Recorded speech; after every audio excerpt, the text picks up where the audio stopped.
मेरे तमाम देखने वाले नाज़रीन को एक बार फिर मिरातुल इस्लाम में खुशामदीद कहते हैं। खुदावंद का शुक्र अदा करते हैं कि खुदावंद ने एक बार फिर से मौका दिया कि हम आपके साथ उसी प्रोग्राम को कंटिन्यू करें जिस पर हमने पिछले प्रोग्राम में गुफ्तगू की थी। बात वही है नाज़रीन, आप और मैं क्या देखते हैं।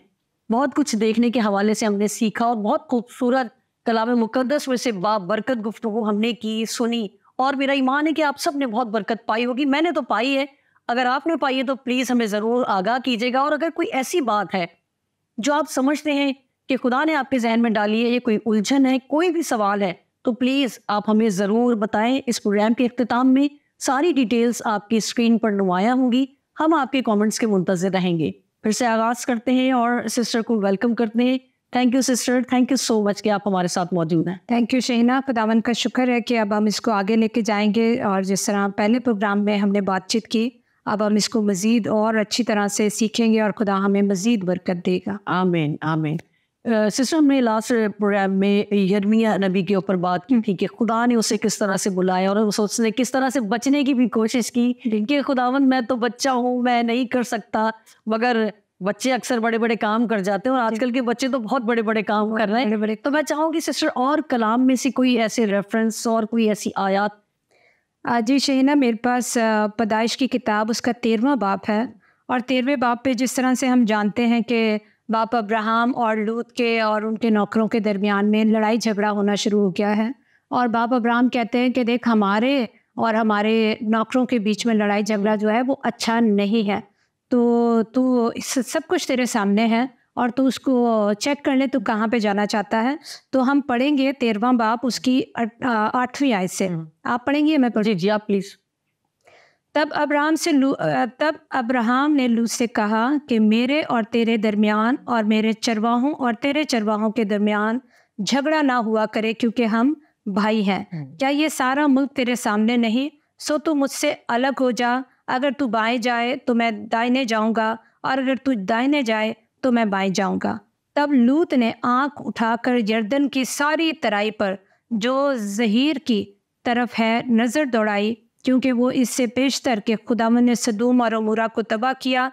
खुदावन के बाग और मिस्र के मुल्क की मानिद खूब सैराब थी। सो लूत ने यरदन की सारी तराई को अपने लिए चुन लिया और वो मशरिक की तरफ चला और वो एक दूसरे से जुदा हो गए। अब आप देखें कि जब हमने इस कलाम को पढ़ा है तो हमने देखा कि जब बाप अब्राहम ने अपने भाई लूत से कहा कि अब हमारी चीज़ें जो हैं वो बहुत ज़्यादा हो चुकी हुई हैं, हमारा माल दौलत माल मवेशी सब कुछ बहुत ज़्यादा हो गया हुआ है, तो अब उनके दरमियान में लड़ाई झगड़े शुरू हो गए। तो बाप अब्राहम ने कहा कि सब कुछ तेरे सामने है और तू चुन ले। आप देख लें, सबसे पहली चीज़ जो है, हम इंसान होते हुए कभी भी किसी को पहली चीज़ चुनने नहीं देते हैं। अगर मैं छोटी सी बात करूं तो जब हम खाना खाते हैं, दस्तरखान लगा होता है तो बहुत सारी डिशेज़ होती हैं, तो हमारी कोशिश होती है कि पहले जो अच्छी डिश है ना वो हम अपनी ही प्लेट में से और उस डिश में से निकाल कर अपनी प्लेट में डालें। हम कभी भी दूसरे को सर्व जल्दी नहीं करते हैं। तो आप देखें, बाप अब्राहम ने पहला चुनने का जो हिस्सा है वो अपने भाई लूत को दिया है कि तू चुन ले। तू अगर इस तरफ जाएगा तो मैं उस तरफ नहीं जाऊंगा, मैं फिर तेरे ऑपोजिट जाऊंगा, मैं दूसरी जगह पे जाऊंगा। और आप देख लें, जिस तरह हम लोग पहले भी बात कर रहे थे कि इंसानी जो नज़र है ना वो सिर्फ जिस्मानी चीज़ों का ताकुब करती रहती है। ये अच्छा है और ये तो मेरे लिए बहुत बेहतरीन है, ये तो मेरे ख़ानदान के लिए बहुत बेहतरीन है, और हम हमेशा अपने लिए ही सोचते रहते हैं। तो यही जो सोच थी ना, ये लूत की भी थी।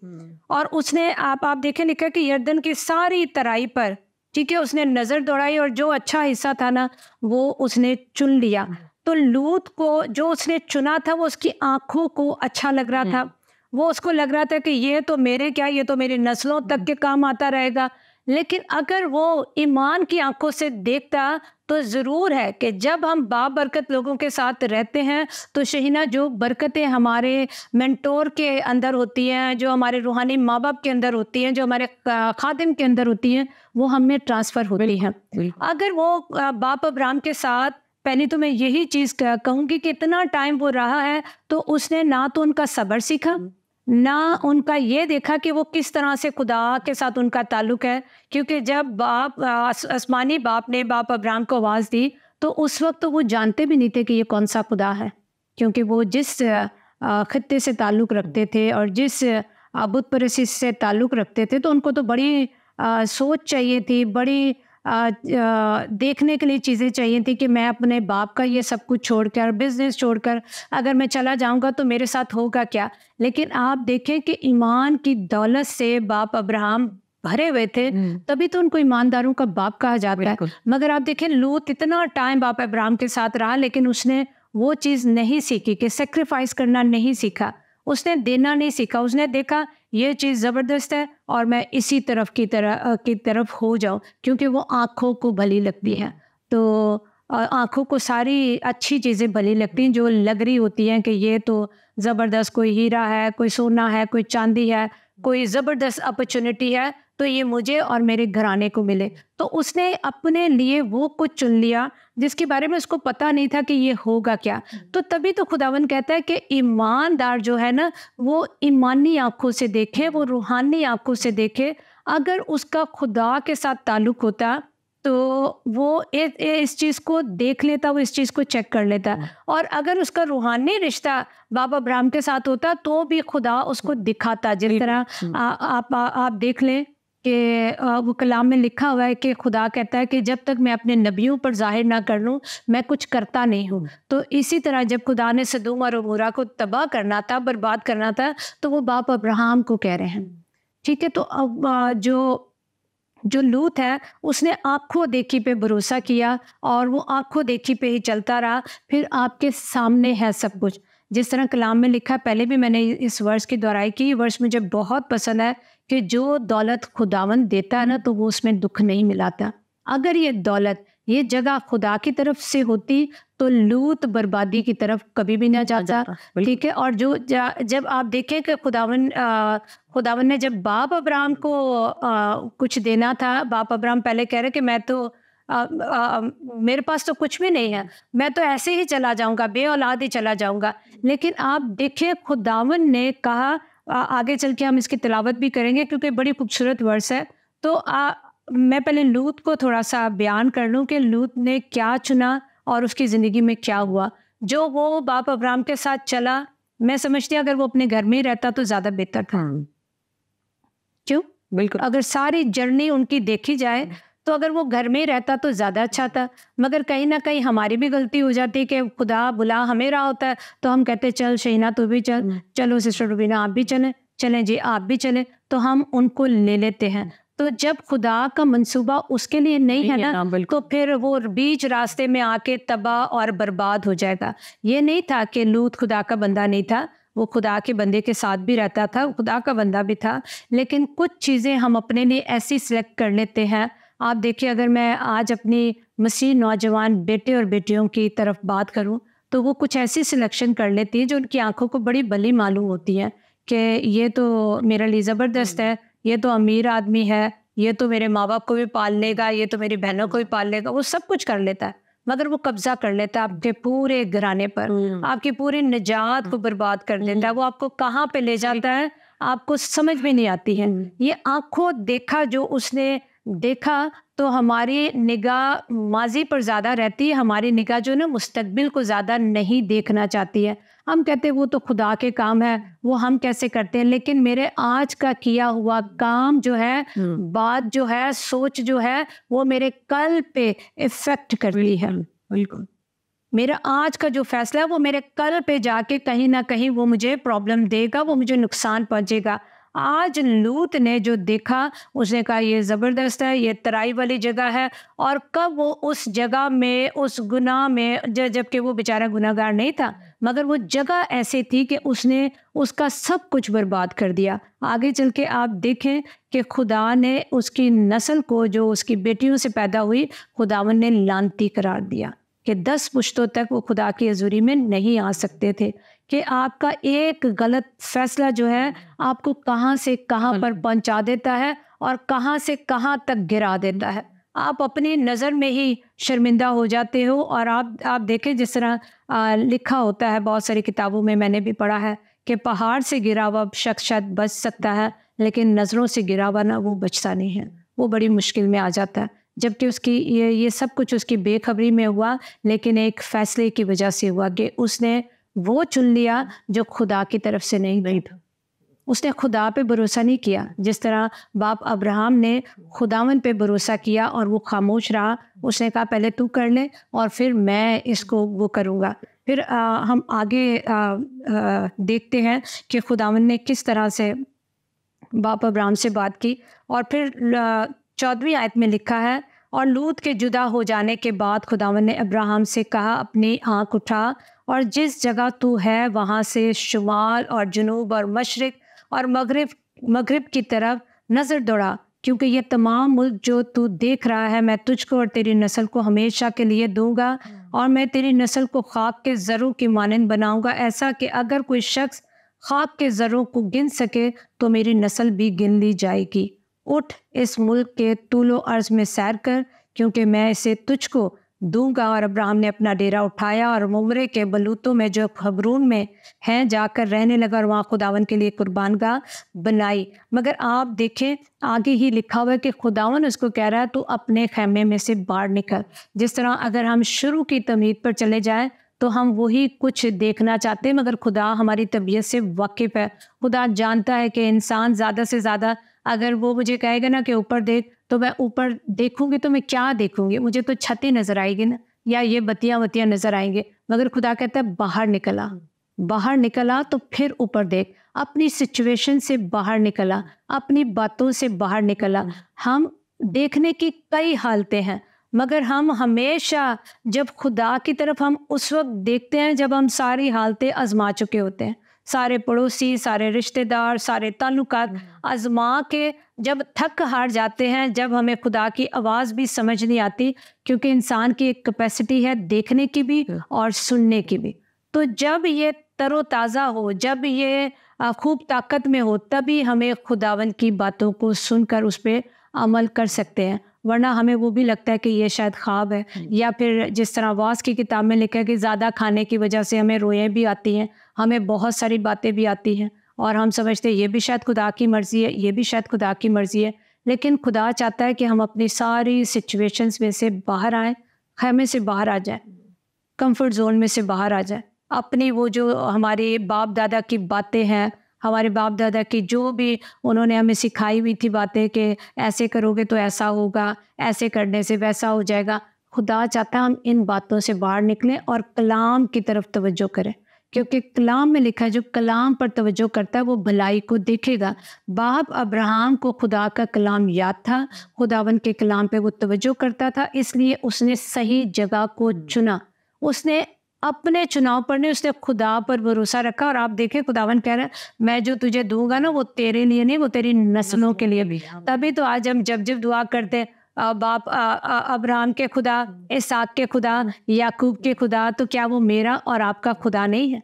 मगर उन्होंने इन तीनों शख्सियात ने जाहिर किया है कि वो वाकई में हमारा खुदा है। उनकी ज़िंदगी में जब जब कुछ आया है तो उन्होंने खुदा ही को याद किया है। अगर हम इसहाक की बात कर लें तो आप देख लें पैदाइश 26वां बाप है, मेरे ख्याल से 26वां बाप है, कि जब खुदा वो जब भागना चाह रहा है तो खुदावन कह रहा है तू मिस्र में ही रहेगा, क्योंकि वो वहाँ से भागना चाह रहा है कि यहाँ पे तो काल पड़ गया हुआ है, अब यहाँ पे तो कुछ भी नहीं है। लेकिन खुदावन कह रहा है तू यहीं पे रह के बीज बोएगा और 100% ही काटेगा। तो ऐसा ही हुआ। उसने किस पे भरोसा किया? उसने खुदावन पे भरोसा किया कि ये वही खुदा है जो मेरे बाप के साथ था और ये वही खुदा है जो अब मुझे भी आगे लेके जाएगा। तो आप देखिए वहाँ का जो बादशाह जो पहले इनके मुखालिफ था, फिर वो खुद मिलने के लिए आ गया जब उसने देखा कि काल में जब जो ज़मीन है वो फटरी होती है, वो सूख जाती है, उसमें कोई आप कुछ भी डालोगे वो तो जल जाएगा, वो तो सड़ जाएगा, उसको तो कुछ भी वहाँ पे फल हो ही नहीं सकता। मगर ये खुदा की कुदरत है। जिस तरह हमने उस जोड़े के लिए दुआ की थी और उस दिन से वो मेरे जहन में है कि खुदावन ये तेरी कुदरत को देखें, ये आंखों देखे पर और कानों सुनो पर तवज्जो ना करें कि डॉक्टर ने ऐसा बोल दिया। मेरी दुआ सिर्फ इसलिए नहीं है कि उनको बेटी मिले, मेरी दुआ इसलिए कि खुदावन वो तेरे जलाल को देखे और वो ईमान में मजबूत हो। वो ये ना देखे कि मकसद डॉक्टर ने ये मुझे बोल दिया तो अब हो नहीं सकता। हमारी कोशिश जो हमारी रूहानी ख्वाहिश होनी चाहिए ना शहीना, वो ये होनी चाहिए कि लोग खुदा के जलाल को जाने, वो खुदा को जाने। हम सिर्फ मौजे और बरकतों के पीछे ना पड़े रहें कि मैं अगर ये मौजा, ये बरकत मेरे वसीले हो गई, ये नबूवत मेरे वसीले हो गई तो बल्ले बल्ले हो जाएगी, जिस सिस्टर रुबीना खान ने कहा था। नहीं, मुझे सिस्टर रुबीना खान को बताने वाला कोई और है, तो सारा इज्जत और जलाल उसको मिलना चाहिए। मैं तो एक टूल हूँ, मैं तो उसके हाथ में एक बर्तन हूँ, और हमें तो खुदा का शुक्र अदा करना चाहिए कि उसने हमें इज्जत का बर्तन बनाया है, बेइज्जती का नहीं। क्योंकि जब जब उसने, जिस तरह हमने पढ़ा था यिर्मयाह की किताब में कि वो अपने कलाम को पूरा करने के लिए हर वक्त बेदार होता है। अगर मेरे मुंह में उसका कलाम है तो वो तो बेदार है, वो तो पूरा होगा। उसके लिए मुझे फिक्रमंदी नहीं करनी है कि मेरे मुंह से क्या निकला, लेकिन मुझे मेरे दिल को इतनी तसल्ली होनी चाहिए कि वाकया में क्या ये खुदावंदी की तरफ से, क्या मैंने खुदा से सुन के बोला, या मेरी सोच या अकल ने या उसकी मजबूरी देख के मेरे दिल में कोई तरस आया है। मगर आप देखें कि खुदा जब काम करता है तो वो ज़बरदस्त काम करता है। तो मेरे लिए, मेरे दिल में उस खानदान के लिए ये है कि खुदा बेशक तो उनको बेटी देगा, मगर मेरी ख्वाहिश है कि तू उनकी ज़िंदगी में ठहर जा, तू उनकी ज़िंदगी में कायम हो जा। वो सिर्फ अपने बच्चे के लिए तेरे पास नहीं आए, खुदावन वो हमेशा के लिए तेरे पास है, और निजात पाए, वो पूरी निजात को ले, वो पूरी कुदरत को ले कि हमारा खुदा कैसा है। जिस तरह अभी आपने थोड़ी देर पहले बात की कि हम छोटी छोटी बातों में खुदावन को नहीं जानते। मैं आपको बताऊं, कुछ टाइम से मुझे दूध पीने से एक वो प्रॉब्लम सी हो गई हुई है कि मेरे पेट में दर्द हो जाता है और मुझे बड़ी उलझन होती है। तो मैंने ना छोटी सी एक बैठे बैठे मैं दुआ कर रही थी, और जब मैंने दूध पीला तो मुझे वो पेन शुरू हुआ। तो मैंने कहा, ऐ मेरे बदन सुन, अब तू किसी भी चीज़ से प्रॉब्लम में नहीं आएगा यीशु के नाम से। छोटी सी दुआ की। और इससे पहले मैं ये समझती रहती थी, क्योंकि मेरी बेटी ने भी कहा कि माँ आजकल यहाँ पे भी ना गंदम से भी हो जाता है। तो मैंने कहा मुझे लगता है मुझे कुछ इस तरह की एलर्जीज ना शुरू हो गई हुई है। तो उसने कहा फिर आप चीज़ों को ना थोड़ा देखभाल के करो। तो मैं उन बातों पर, अब आप देखिए, हम इंसान होते हुए इंसान की कई भी बातों पे बड़ा फॉलो कर रहे होते हैं। और मैं बोलती ही जाती थी, अब मुझे ऐसा हो रहा है, अब तो मुझे दूध से भी एलर्जी होने शुरू हो गई, अब तो मुझे गंदम से भी एलर्जी शुरू हो गई। हाँ फरियाल, ऐसे ही हो रहा है बेटे, जैसे आपने मुझे बताया ना फलाने को ऐसा हो रहा था। तो मैं उसके साथ ऐसे डिस्कस करती थी। लेकिन जैसे ही मैंने इस कलाम को बोला और छोटी सी मैंने दुआ की कि ये बदन तो खुदावंद तेरे जलाल के लिए है, मैं कौन सा अपने ही चीज़ों के लिए इस्तेमाल इसको करती हूँ, तो आपके जलाल के लिए इस्तेमाल होता है, तो अब इसके बाद ये ना हो। तो उसके बाद मैंने 2 दफ़ा मतलब कोल्ड कॉफ़ी मैंने पी, तो वो दूध ही होता ज़्यादा, तो मुझे कुछ भी नहीं हुआ। तो मैंने उससे जाना और मैंने कहा मैं इसको ज़रूर शेयर करूं कि जो हम लोग हैं, हम कहते हैं खुदा ये नहीं हो सकता तो तू वही कुछ कर सकता है, लेकिन वो तो हमारी हर चीज़ से जो है करीब है, वो हमारी हर चीज़ से वाकिफ़ है। वो हमारे अगर बच्चों की शादियां करवाने में हमारे साथ है ना, तो उनकी शॉपिंग करने में भी हमारे साथ है। मैंने फरियाल की शादी से शहीना सीखा, क्योंकि जब मैंने शॉपिंग अभी शुरू नहीं की थी, तो मैंने दुआ की, मैंने कहा खुदावन मैंने शॉपिंग पे जाना है और धूप में निकलना और टाइम भी इतना नहीं है, तो खुदा वही चीज़ों पे मैं जाऊँ, वही उन्हीं दुकानों पे जाऊँ जहाँ पर फरियाल के लिए मुझे अच्छा मिल जाए। तो यकीन जाने उस सुबह जब हम लोग निकले 10-11 बजे, तो सबसे पहले मैंने उसकी जो गाउन था वो सिलेक्ट किया, और इतना रीज़नेबल, मैंने कीमतों के बारे में भी खुदावन को कहा कि खुदावन रीज़नेबल हो। फिर हमने उसका लहंगा इतना रीज़नेबल कि मैं आपको बता नहीं सकती हूँ कि खुदावन ने हर चीज़ में मेरी मदद और रहनुमाई की। फिर मैंने खाने के लिए दुआ की कि खुदावन खाना ऐसा हो कि मेहमान, क्योंकि हम अपने बच्चों के लिए जो मर्ज़ी करते हैं वो हमारे और हमारे बच्चों के दरमियान है। मेहमानों के लिए तो खाना, खुदावन उनकी इज़्ज़त अफजाई के लिए तो सिर्फ खाना होता है ना, जिसमें हम अपने एफर्ट डाल सकते हैं, लेकिन खुदावन उसमें भी तो हमारी मदद कर। मैंने जहाँ से उसका एक प्रोग्राम का खाना हमने किया था वो मुझे पसंद नहीं आया, मैंने उसको कैंसिल किया। खुदावन ने अचानक एक और जो था उसके साथ हमारी मुलाकात करवा दी, तो वो चीज़ें इतनी अच्छी हुई। तो हम सिर्फ बड़ी चीज़ों में खुदा को ना लें, हम अपने बच्चों की पढ़ाई में, हम अपने बच्चों की सेहत में, हम अपनी हर चीज़ में खुदावन को लें, तो खुदावन कादिर है, वो छोटे और बड़े सारे हमारे काम करना जानता है। या तो फिर हम खुदा को छोटा समझ लेते हैं, या फिर हम इतना बड़ा समझते हैं उसको कि भाई वो हमारे छोटे काम नहीं कर सकता। हाँ बिल्कुल। तो ये हमारी गलत है बिल्कुल। अब आप देख लें कि यहाँ पर खुदा ने कितना बड़ा काम किया है कि लूत और अब्राहम की ज़िंदगी में एक कुदरत वाला काम हुआ है और खुदा ने कब बाहर निकला। आज हमें हमारी सोचों से, हमारे देखने से, हमारे अमाल से बाहर निकलने की ज़रूरत है और खुदा की बड़ी कुदरत को देखने की ज़रूरत है कि जैसा हम बोलेंगे, जैसा हम देखेंगे। और मैं कहती हूँ कि अगर हम सब एक बात बोल दें, जिस तरह खुदावन ने कहा, हाँ यिर्मयाह अब तूने खूब देखा, तो हमें खूब देखने की ज़रूरत है और खूब अच्छा सोचने की ज़रूरत है।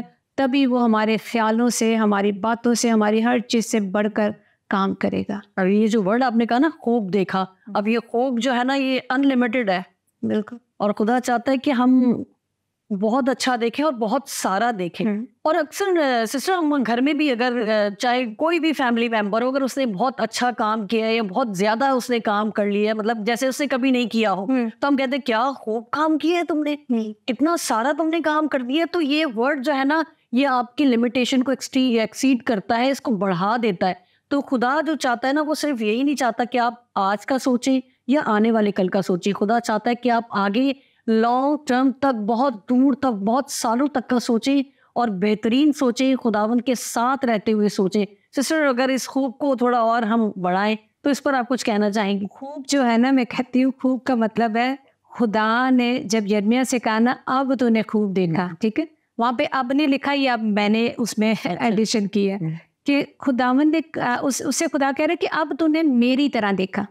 ठीक है, पहले तू देख रहा था अपनी तरह, अपनी चीज़ों पर, अपनी कमज़ोरियों पर, अपने जो है जिस तरह जिदौन ने कहा कि मेरा तो घराना भी सबसे लोअर है खुदावन, मैं कैसे ज़बरदस्त हो सकता हूँ। तो खुदावन चाहता है कि मेरी नज़र में हर जो एक है ना, जिसको मैंने अपनी सूरत और छवि पे बनाया है, वो बहुत ख़ास है और खूब देखें ताकि आपके लिए खूब बरकत आए। और वो बरकत जो जाने वाली नहीं है। हमने खूब ये देखना है कि मेरा खुदा मेरे लिए क्या देख रहा है। और जो जो चीज़ें, अगर आप पैदाइश की तरफ जाते हैं तो आप देख लें, पहले चैप्टर में ही हमें पता चलता है कि खुदावन ने जो जो कुछ बनाया तो खुदा कह रहा है बहुत अच्छा है। इंसान पर आया ना तो फिर उसने कहा बहुत अच्छा है। ठीक है, अच्छा अच्छा कह रहे हैं हम, हमेशा नेगेटिव। यहाँ तक कि जो हमारी लीडरशिप है, आप आगे अगर खुदा ने फजल दिया तो हम इसी को आगे कंटिन्यू करेंगे। तो वहाँ पे जो मेरा अगला चैप्टर है उसमें यही है कि हम हमेशा जो है ना नेगेटिव देखते हैं, नेगेटिव सोचते हैं। हम कहते हैं खुदा मैं तो कुछ भी नहीं हूँ, और खुदा अगर तू आ जाएगा तो फिर ये सारा, इसमें कोई शक नहीं, खुदावन के आने से ही सारा कुछ होता है। लेकिन खुदावन चाहता है कि अब मेरी बारी है। वो मेरी जगह पे नहीं देखा गया, वो मुझे वो दिखाने की कोशिश करेगा जो वो देख रहा है। और जब हम उस तरह से देखना शुरू करेंगे तो फिर ही हम, जिस तरह यिर्मयाह के बारे में खुदावन ने कहा कि मैंने तुझे मखसूस कर रखा है, तू मेरे हाथ का हथियार है, मैं तेरे ही वजह से ये कुछ करूँगा। तो जब हम खूब देखेंगे तो फिर हम जान जाएंगे कि जो खुदा ने हमारे अंदर डाला ना वो ज़बरदस्त है। वो मेरी बदन की कमज़ोरी नहीं, वो इस कमज़ोरी को शाज़ोरी में बदलने की कुदरत रखता है।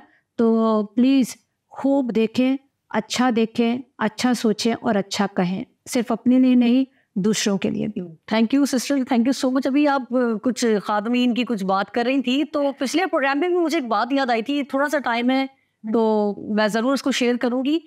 बाप अब्राहम, मुकद्दस इसहाक, मुकद्दस यूसुफ, इनकी हमने किसी पास्टर के साथ कोई फेलोशिप नहीं सुनी ना, हमने कहीं पढ़ा कि ये इस चर्च से बिलोंग करते थे। और मुझे लग रहा है मुस्कुरा रही है, आप इस बात को समझ रही हैं। मगर मैं सिर्फ नाज़रीन यहाँ पर इस बात के बिल्कुल ख़िलाफ़ नहीं हूँ कि आप पास्टर्स के साथ ताल्लुक़ ना रखें, आप चर्च ना जाएं। मेरा मकसद आपको उस पॉइंट पर लाना है कि इनकी फेलोशिप ज़िंदा खुदा के साथ थी, इनकी रफ़ाकत अपने ज़िंदा खुदा के साथ थी, इनका भरोसा, इनका तवक्कल, इनका कामिल ईमान इस दो जहान के खालिक और मालिक के साथ थी। हम अपना सारा फोकस उस खादिम की तरफ कर देते हैं जो कि इंसान है और गलतियां कोताहियां हर एक से होती हैं। मैं इस मद में एक बात कहूँगी कि हम बड़ा फ़ख्र महसूस करते हैं, फलाना खादिम, फलानी मिनिस्ट्री। बहुत सारे लोग हैं जो हमारे साथ जुड़ना चाहते हैं, लेकिन हम नहीं उसको समझते कि ये हमारे लिए अच्छा है। तो लीडर हो या कलीसिया हो, और एक तो मुझे ये चीज़ बिल्कुल अच्छी नहीं लगती है जो लोग कहते हैं ना हमारी कलीसिया खुदावन की है। बेड़े खुदावन की हैं। हम जब खुद खुदावन के, तो हम किसी पे कैसे बोल सकते हैं कि हमारी कलीसिया। फिर आपने जिस तरह कहा, इन सब बुजुर्गाने दीन का जो ताल्लुक था वो खुदावन के साथ था। आज हमारा ताल्लुक जो है वो इंसानों के साथ है।